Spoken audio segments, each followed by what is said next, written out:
Good morning. My talk today is about one of the greatest artists of the High Renaissance. In fact, in the 19th century, he was regarded as the greatest artist of the High Renaissance because of the technical skill, the classical beauty of his work, and its spiritual depth. He was regarded as embodying the best elements of the High Renaissance. So let's find out more about him. He was born Raffaello Sanzio da Urbino because he was born in Urbino. He was the son of Giovanni Santi, court painter to the Duke of Urbino, so it was an artistic family. And his talent for art was recognised at an early age.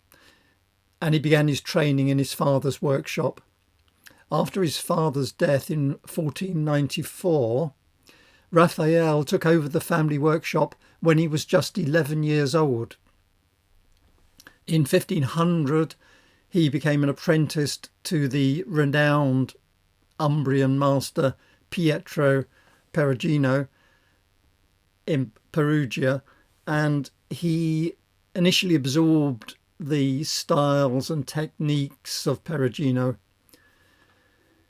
He moved to Florence in 1504 when he saw the works of Leonardo da Vinci and Michelangelo, and that led to a significant development of his style as he started to incorporate their innovations in his work.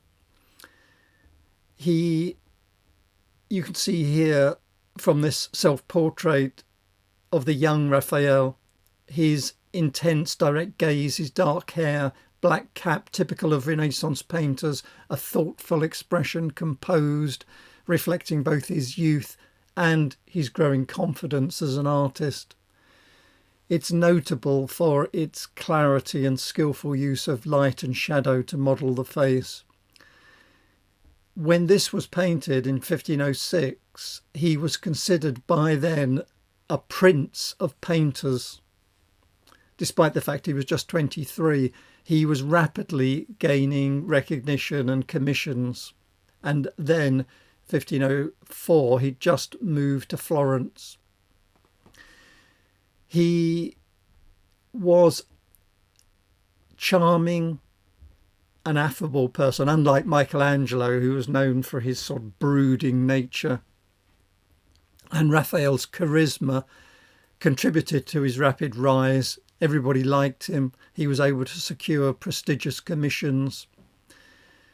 And despite his youth, he already managed his own workshop. He'd gained experience of that running his father's workshop, and he started to receive very significant commissions.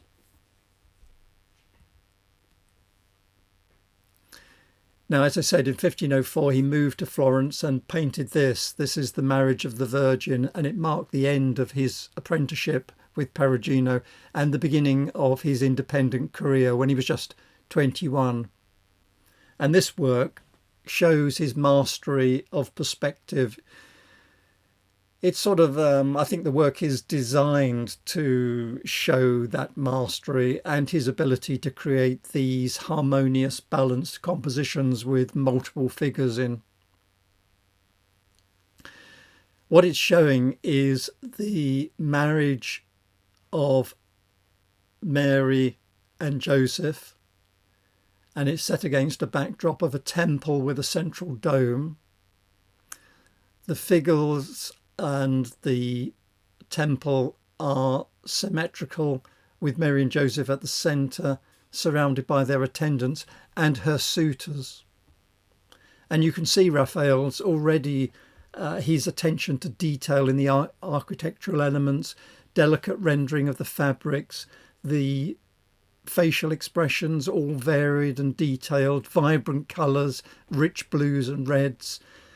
It's the temple in the background, by the way, is an idealised representation of the Temple of Jerusalem, but it's also very similar to Bramante's, this Tempietta in Rome, which is believed to have been built about 2 years before. So it could have been an influence on Raphael in the design of this building, which represents, as I said, the Temple of Jerusalem.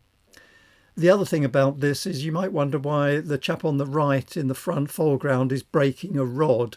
This is from the apocryphal Gospel of James, and according to this source, Joseph was chosen for Mary by a miraculous sign from God. Joseph's rod, you can just about see it, Joseph's rod blossomed while the rods of the other suitors remained barren. And so the breaking of the rod signifies their acceptance of God's judgment that she should marry Joseph. And the final point, Raphael, you can just see it in the background. He signed this work on the frieze of the temple,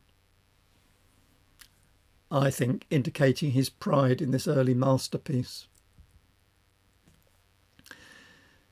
This is 1505. He painted many Madonna and Childs, and this one is the Madonna del Granduca, the Grand Duke, and it shows his ability, his evolving style, shows the influence of Leonardo, and it's an intimate portrait of the Virgin and Child. It's a simple composition, dark background, although we know from X-ray analysis that originally there was a landscape behind the Madonna and a balustrade running across behind her. But the dark background emphasises the figures and creates this sense of intimacy and devotion. The faces are softly modelled. There's a delicate handling of light. This, I think, demonstrating his growing mastery of technique, especially borrowing from the technique of Leonardo. The name, the Madonna of the Grand Duke, comes from its late owner, Ferdinand III, who was Grand Duke of Tuscany. And he was said to travel with this painting and pray before it daily. It's a relatively small size, and that enabled it to be taken with him, and such small Madonnas typically used for private devotion. It was lost and rediscovered in the home of a poor widow who sold it for a mere 300 scudi, which was a fraction of its true value. And a final point, X-ray analysis shows that the Madonna was originally painted with a headdress, and it's believed it was Raphael who removed it to create this more intimate portrayal. Portrait of a lady with a unicorn,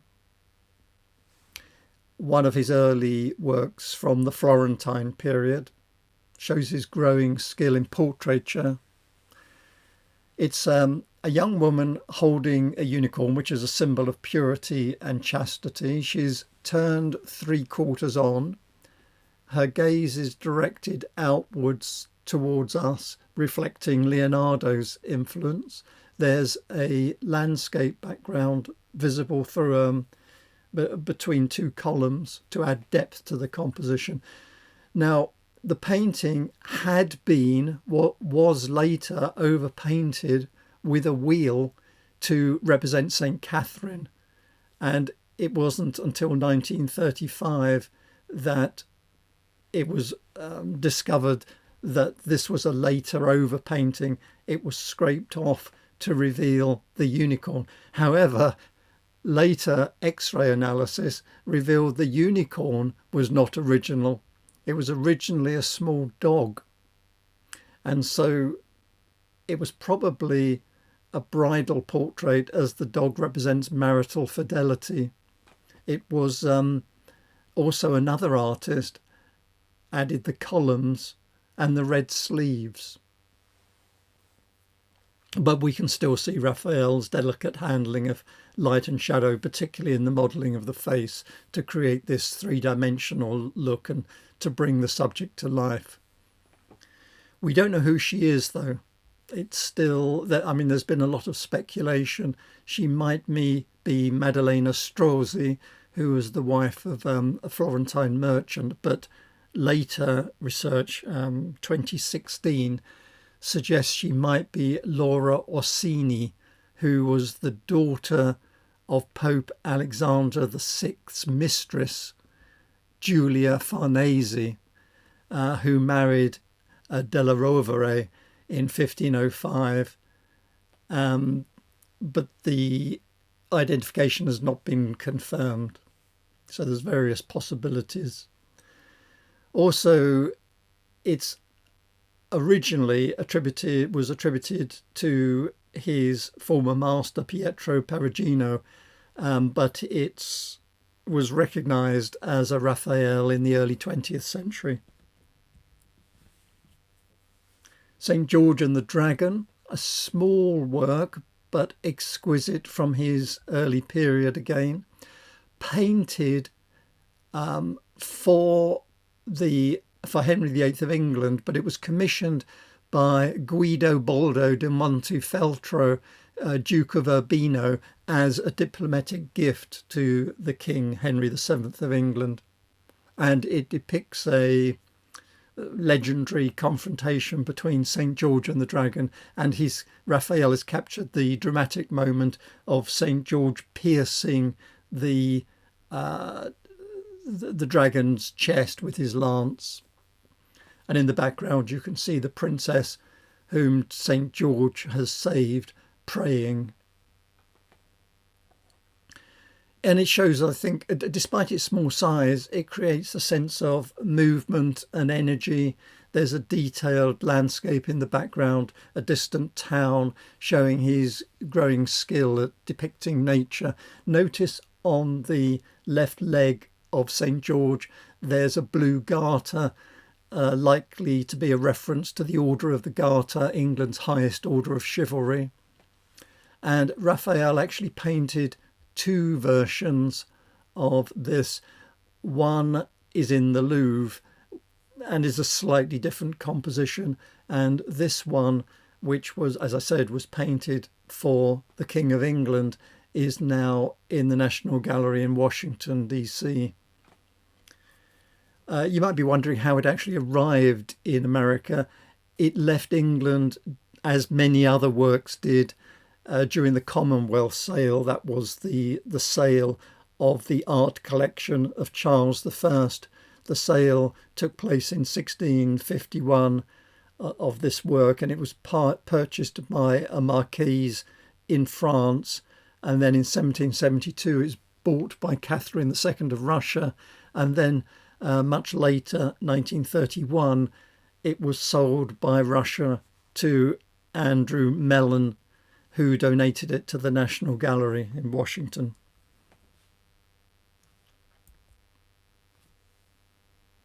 The Beautiful Gardener is one of Raphael's most celebrated Madonnas from this early Florentine period. And you can see it's showing his increasingly sophisticated technique, composition, ability to combine a religious subject with naturalism and grace, and a well-developed, detailed background landscape. The Virgin is in a meadow with the Christ child and the young John the Baptist. It's a pyramidal composition, a technique that Raphael likely studied from Leonardo's work. And the mastery of colour is evidence here in the rich blues and the subtle graduation in the tones of the flesh. By the way, it's called The Beautiful Gardener simply because of the flowery meadow setting, and we don't believe that that was Raphael's intended original title. We know from X-ray analysis he made several changes to the composition, including altering the position of Christ's arm. And we also know that it was unfinished when he left for Rome in 1508. and it was completed by Ridolfo del Ghirlandello. So in 1508, he was called to Rome by Pope Julius II to decorate the papal apartments in the Vatican. And this launched perhaps his most productive and influential phase of his career. And he created some of his most celebrated works in the Vatican. And this is perhaps his most celebrated work there, the School of Athens, in the stanza della Segnatura. That's the room of signatures between 1509 and 1511. And this is in many ways a culmination of his artistic development, the high point of his development. And what he's showing here is a gathering of ancient Greek philosophers, scientists and mathematicians in this grand architectural setting. At the centre, in the middle, below the far arch, are Plato and Aristotle. And there's a number of other notable figures, Pythagoras, Euclid, Ptolemy, and so on. And all the figures together are very integrated and harmoniously arranged, and creating a sense of depth and grandeur. It's believed that the architectural setting believed to be inspired by Bramante's designs for the new St. Peter's Basilica, which was being constructed at the time. The two figures in the centre, Plato and Aristotle, the one on the left here is a portrait of Leonardo da Vinci, and also Michelangelo is shown here in the front here as Heraclitus. Raphael himself is hidden away on the lower right of the fresco, showing himself as the ancient Greek painter Apelles. And then finally over there's maybe a sort of an anachronism. Averroes was a 12th century Islamic philosopher. So he's being shown amongst the ancient Greek thinkers, as he was recognised during the Renaissance as such an important philosopher. He's been included by Raphael in this painting, the School of Athens. This is 1510, the Alba Madonna, a masterpiece from his Roman period. It's a circular painting, a tondo as it's called, a harmonious composition within this more challenging format. It shows Virgin Mary with the Christ child and again the young John the Baptist, a serene landscape thought to be inspired by the Roman Campagna, the countryside around Rome, where he often sketched. It's a pyramidal composition again, and Christ child is shown, as you can see, taking the cross from John the Baptist, a sign that foreshadows his future sacrifice and his acceptance of that future sacrifice, the taking of the cross. The anemones that are shown just about visible in St. John's arms symbolise the resurrection, because according to tradition, anemones are said to have sprung up in Calvary when Christ's blood fell on the ground during the crucifixion. They're also, of course, an early blooming spring flower, so they symbolise new life after winter and rebirth.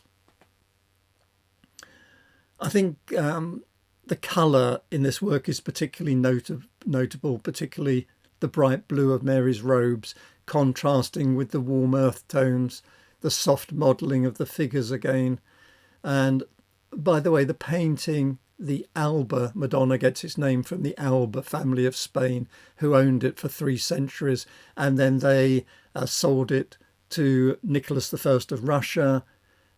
During that time, it was successfully transferred from wood to canvas, a very a delicate process, but it wasn't damaged. It didn't damage the work, and it remained in Russia until 1931, when it was sold to Andrew Mellon for over $1.1 million, the highest price then paid for a painting.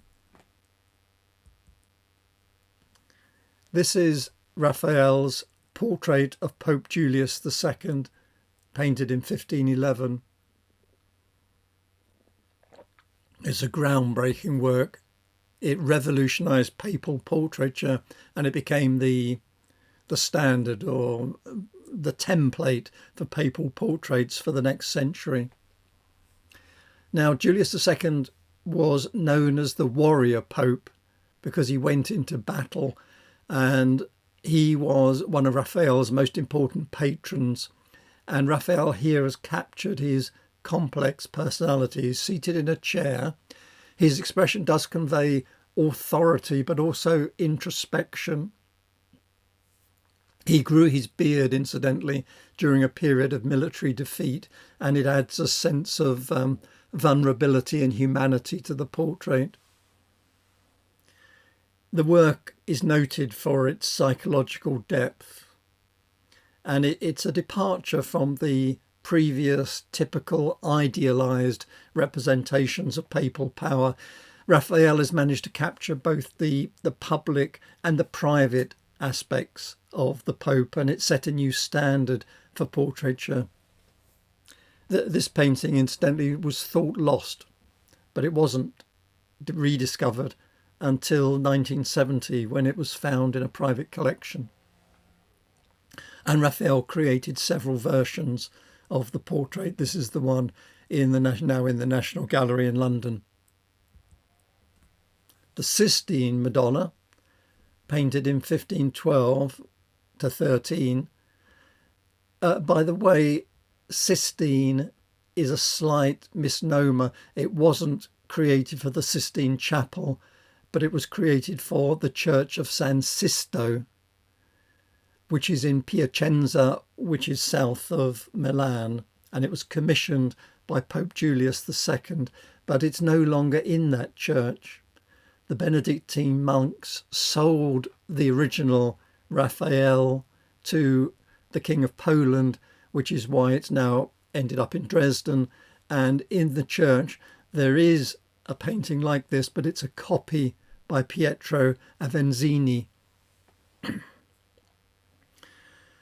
The Virgin is holding the Christ child between Saint Sixtus and Saint Barbara.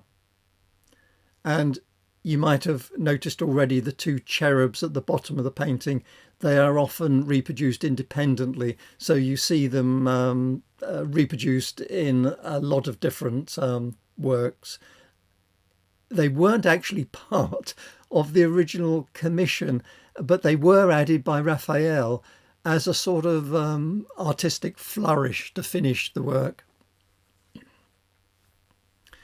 And he, again, through the use of colour, has created this sense of divine radiance, and the expressions and the poses convey a range of emotion from reverence to contemplation. And he's shown the figures within a frame created by parted curtains, which creates a sort of theatrical effect and draws us into the work. It was, during World War II, hidden in a tunnel in Saxony, and that protected it from the bombing of Dresden. This is the Triumph of Galatea. It's one of his most celebrated mythological works, and you can now find it in the Villa Farenzina in Rome. It was originally owned by a wealthy banker, Agostino Chigi, and it demonstrates his mastery again of classical themes and his ability to create these dynamic, complex compositions. What it's showing is the nymph Galatea, a sea goddess surrounded by mythological sea creatures. She's standing on this shell chariot pulled by dolphins. And it's in a way showing her triumph over the love of the Cyclops Polyphemus. Her name, Galatea, means milk white, which refers to the white foam of the waves. And the story behind it is that the Cyclops Polyphemus fell in love with her, wooed her with milk and cheese. She spurned him as she preferred a handsome youth called Acis, and this enraged Polyphemus, who crushed Acis with a rock, and the grief-stricken Galatea transformed the body into a stream. What we're seeing here is Galatea before that happened. It's a swirling composition, numerous figures, creates a sense of movement and energy.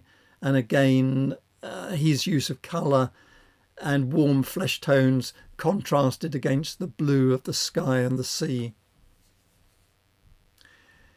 The Galatea herself is based on or inspired by an ancient Roman fresco that he'd seen in the ruins of Emperor Nero's palace in Rome.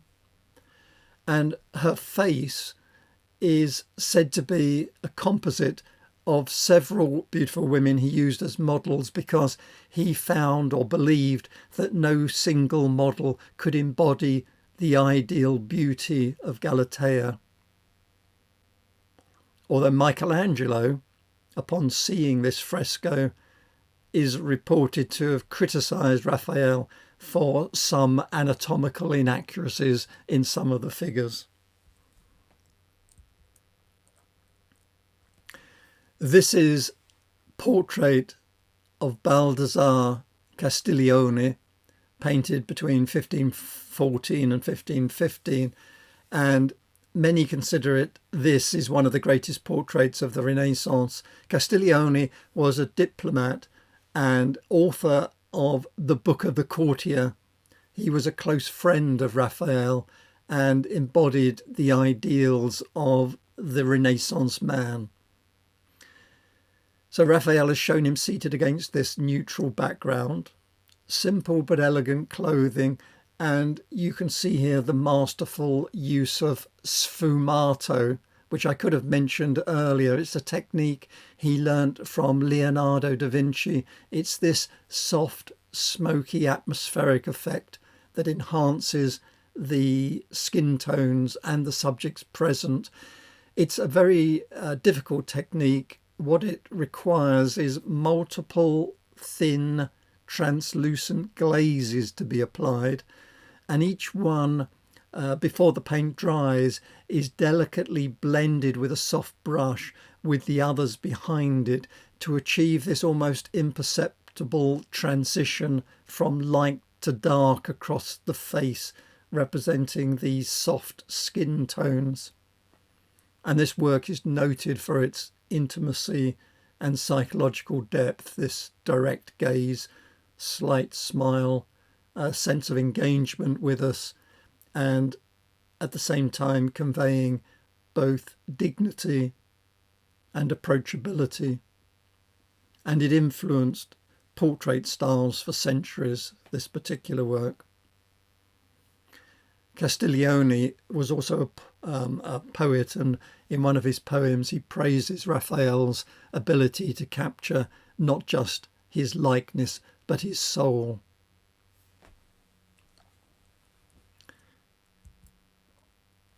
This is the Madonna of the Chair, painted between 1513 and 14, and it's one of his most beloved works, one of his works that many people like. It's a tondo, a circular painting, and it depicts the Virgin Mary on a chair holding the Christ child, and again the young John the Baptist. The circular composition in which he's used the space more fully here to create this sense of unity and completeness. He's fitted the figures perfectly within this round frame, and again his warm, rich colours contribute to the emotional impact. There's a legend that Raphael was inspired to paint this work after he saw a peasant woman with her child on the street, and he quickly sketched the scene on the bottom of a wine barrel, it's said, and that led to this painting. A painting that is so popular, it's been reproduced countless times, and in the 19th century appeared on everything from little cameos to biscuit tins.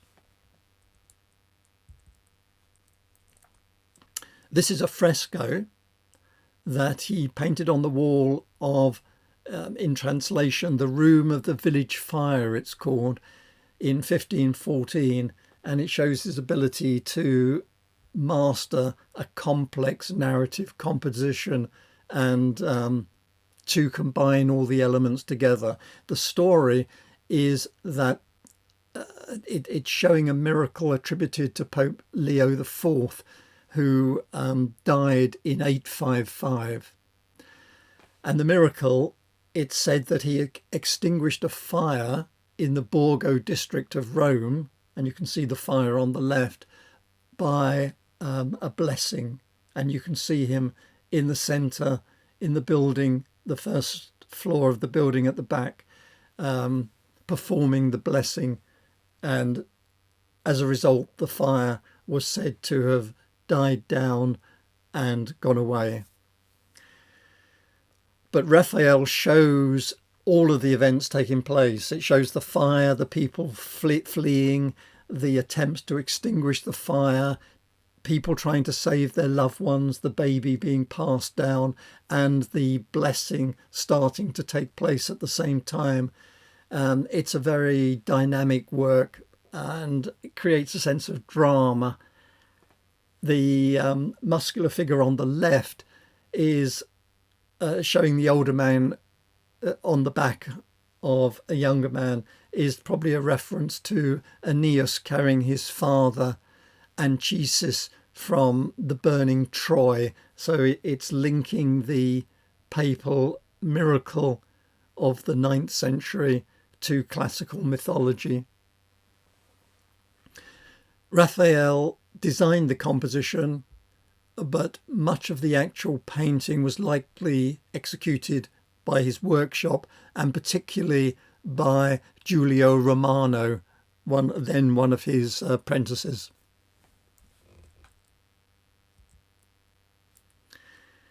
This is painted 1517 to 18, portrait of Pope Leo X with cardinals. Another masterpiece of Renaissance portraiture. Now, Pope Leo X, who was Giovanni de' Medici, is seated between the cardinals who is his cousins, Cardinals Giulio de' Medici and Luigi de' Rossi. And it's noted for its psychological depth again and its portrayal of power. The Pope is examining an illuminated manuscript with a magnifying glass, showing his scholarly interests.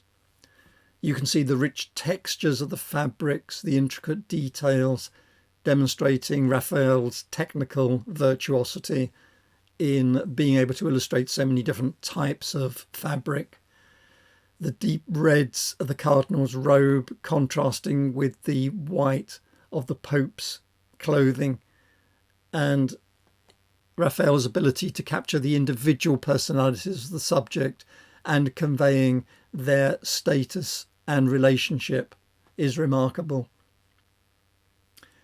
It was commissioned, incidentally, by the Pope to be sent to Florence to stand in for him as he was unable to attend a family wedding, so he sent this portrait instead. The book he's examining is the Bible, and it's actually turned to the first chapter of the Gospel of John. And as a final comment, Giorgio Vasari, the artist and art historian and biographer, praised this work as being so lifelike that viewers would be tempted to bow before it because it looks as if the Pope were really present. This is St. Michael vanquishing Satan, 1518. We're coming now to some of his last works. It was commissioned by Pope Leo X as a gift to Francis I of France. Again, dynamic composition. It shows, it's painted from an elevated status, looking down on the figures, and it shows Archangel Michael defeating Satan. Michael is in midair and about to strike Satan with a spear. Satan is a figure that includes a number of elements, like you can see the serpent's tail, you can see the ram's horns on his head, and the dragon's wings on his back. This work, which is a large work, it's over 2.5 meters high, is based on or inspired by an earlier work sometimes called the Little Saint Michael, which is only about a foot high. And the increase in scale is associated with a simplification, showing Raphael's growing confidence and prominence as an artist. He's in this 1518 work, he's shown an elaborate background, but streamlined the composition from the earlier work to show this dramatic confrontation between good and evil. There's some speculation again that his by then right-hand man Giulio Romano may have had a significant role in creating the painting. The reason is this use of a lot of black ink for sort of smoky effects, and the metallic coloured palette are somewhat unusual for Raphael, which is why some people think that Romano may have had more involvement with this work. But by this time, 1518, Raphael was at the peak of his career. He had a large workshop. He was working on many high-profile commissions simultaneously. His workshop was thriving, and he was then one of the most respected artists in Rome. And his work by this stage was incorporating and unifying together influences from Leonardo, da Vinci and Michelangelo, but by this stage he developed his own distinctive approach to painting.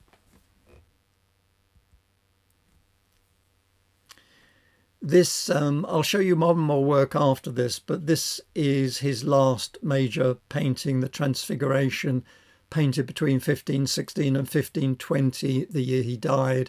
It was left unfinished at his death, and it was completed by his workshop.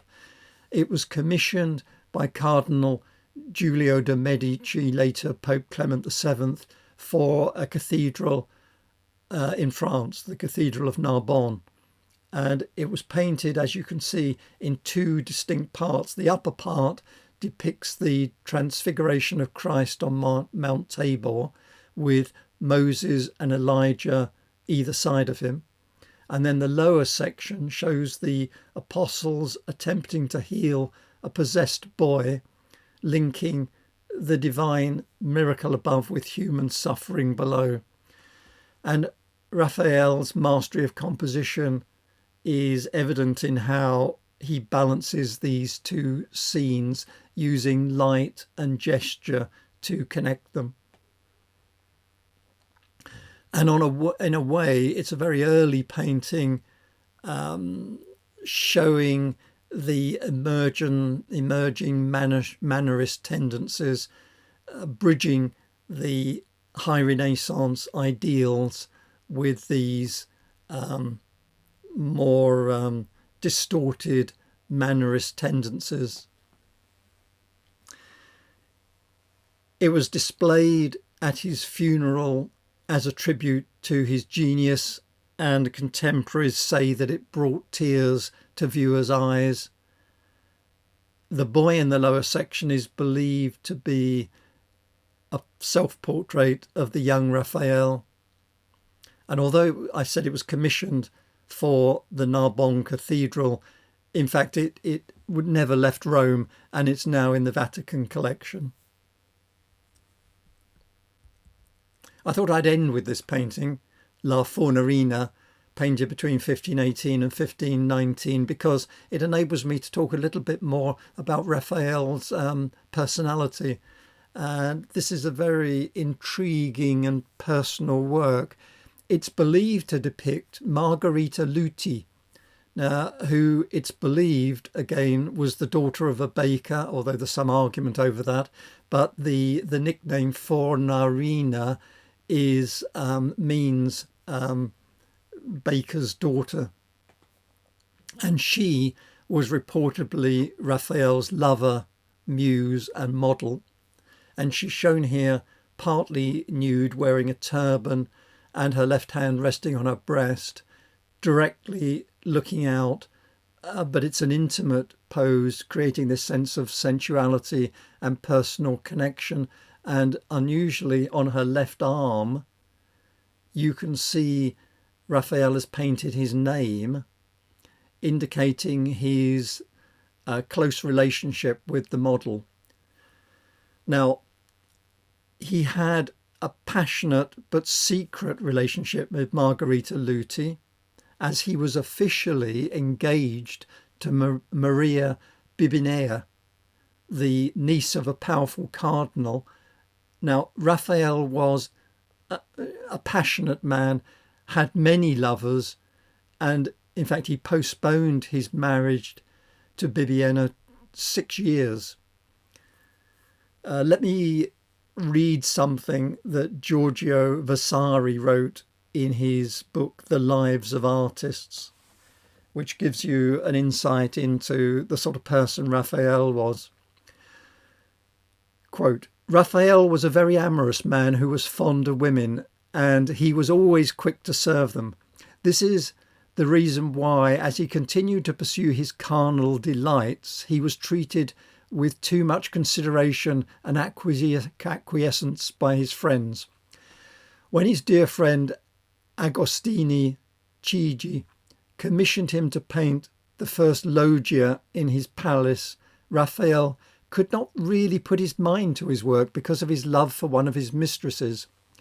Agostini became so desperate over this that through his own efforts and with the assistance of others, he worked things out in such a way that he finally managed to bring this woman of Raphael's to come and stay with him on a constant basis in the section of the house where Raphael was working. And that was the reason why the work came to be finished." End quote. I thought that gave an interesting insight into Raphael. Incidentally, the mistress mentioned by Vasari was Margherita Luti.